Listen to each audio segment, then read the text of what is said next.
He became director about the same time as I became the president and CEO of the National Council of La Raza. We had several conversations, and I said to Willie, I said, Willie, I expect to be around for 4 or 5 years, and we ought to talk about what we can do together after that. And he looked at me, and he said, you know, that's silly. If you really want to build an institution, you got to give it a big chunk of your life, because it's not going to take 4 or 5 years to build an institution, and we need institutions in our community.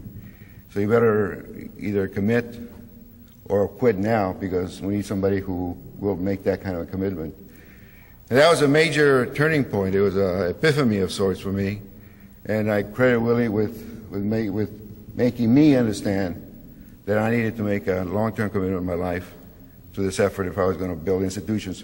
Which gets me to the point that I want to make, and that is that institution building, whether it was in voter registration, in the National Council of La Raza, in a variety of other areas of our life, is enormously important, because we just don't have those institutions. We don't have 120 colleges and universities. We don't have the infrastructure of churches for obvious reasons, because mainly we're Catholic, and you don't appeal the decisions of a local priest. There's a different hierarchy for that, and we don't control that hierarchy very well. I don't remember voting for the Pope, and I don't think I'm going to be voting for that in my lifetime, he or her.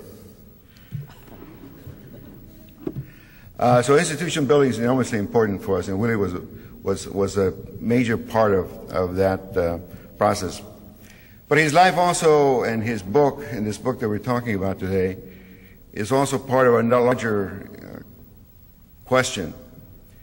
If I were to find a way to construct a mathematical equation, if I could find a way to quantify the number of people who are Latinos in this country, which I can, and quantify the number of years that we've been around, and as a percentage of the total population, I could find that number, and then compare it to another number, which would be the mathematical number that would represent the kind of exposure that we have in the media, the number of books that have been written about us, the historicity of this population, and compare that to do the same with a variety of other populations in this country.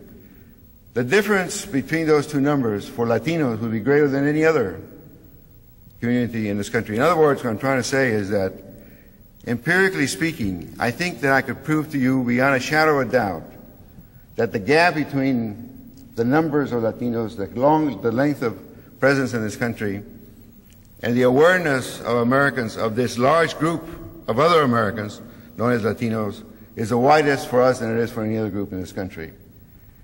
We just don't have any other population of that significance that is so unknown, so invisible in our history books, in our daily lives, in our media, in our decision-making process. We are truly an invisible minority in this country.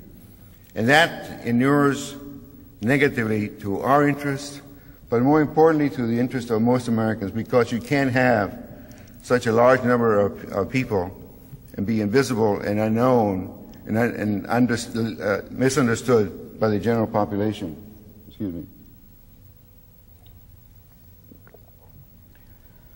So this project, this larger project of Arte Público, is important in that context, because we need to recapture our historicity.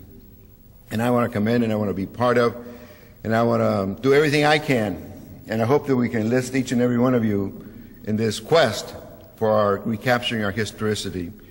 I want to be part of the process that tells America who this important and growing part of Americans are all about. Because if we don't, the kind of misunderstandings that we've had with other populations will reoccur again. And we're going to have acrimony and mistrust and misunderstanding that will not help to unify this country in a way that it should. So let me end by thanking all the people associated with Arte Público. We want to thank Henry Ramos and Juan Sepulveda for their work. Commend the book to you and all the books that you see. Urge that you support this process and other efforts to document our history. We're going to, you know, when I talk to Americans, I quote an opinion poll done by the University of Chicago that showed that Latinos are perceived more negatively than any other group in this country. And they're perceived more negatively for reasons that are totally opposite to the reality. And the reason that I think that is the case, why we're so grossly misunderstood, is because they're not the kinds of books, the kinds of stories available to Americans that explain in personal terms, in very dramatic terms, who we are as a people and what our civil rights struggle has been all about. So thank you for showing up. I wish there were thousands of people in the audience. I wish we could claim that we're really on our way towards awakening the American appetite for more of knowledge about who we are.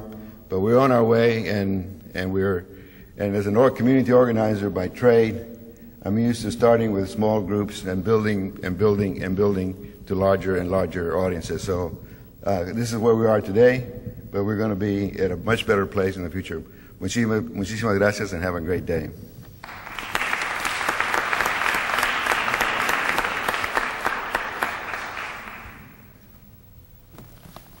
Thank you so much, Raul. I'd like to introduce to you, first of all, the person who has envisioned our whole civil rights series, our whole civil rights approach. He's a historian of civil rights. He's an author of the history, a book on the history of the American GI Forum, one of our foremost civil rights organizations. And he's executive editor at Arte Publico Press.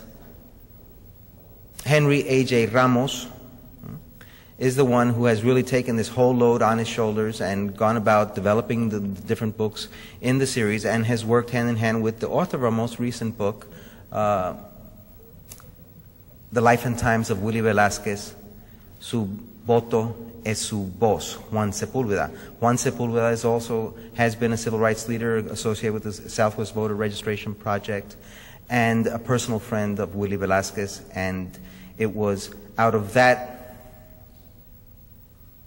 condition of friendship as well as of great educational preparation and commitment that he penned this book that took a long time to research and to finalize and to refine and what have you, and it's one of our prized products.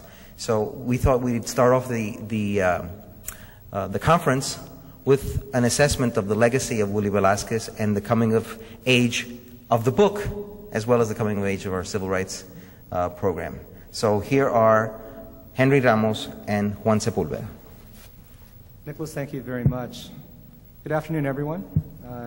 Thank you very much for joining us this afternoon for what I think is going to be a very timely and important conversation. We begin that larger conversation, as Nick has alluded, with Juan A. Sepúlveda, Jr. We're going to talk with Juan about this important new book that Nick just referenced, The Life and Times of Willie Velasquez. And we're going to talk specifically about the man who was Willie Velasquez and why his life's work continues to be so relevant today. And this is a particularly important conversation, as I'm sure you'll all appreciate, on the eve of the upcoming national elections. Let me tell you a little bit more than you heard from Nick about Juan, and then we will open it up for a couple of questions I'm going to pose to Juan, and then we want to encourage audience participation as soon and as early as you're prepared to come to the mic up here and share your views, your questions, your thoughts on the issues.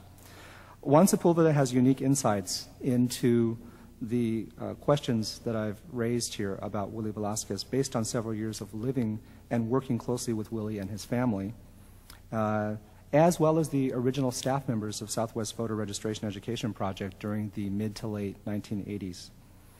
He worked with Willie right up to the time of his death, and it should be noted that Willie, literally on his deathbed, requested Juan to help him work on something like this. The story, as you'll read in the book, is a little bit more complex than that, but it shows the proximity of the two individuals during their relationship.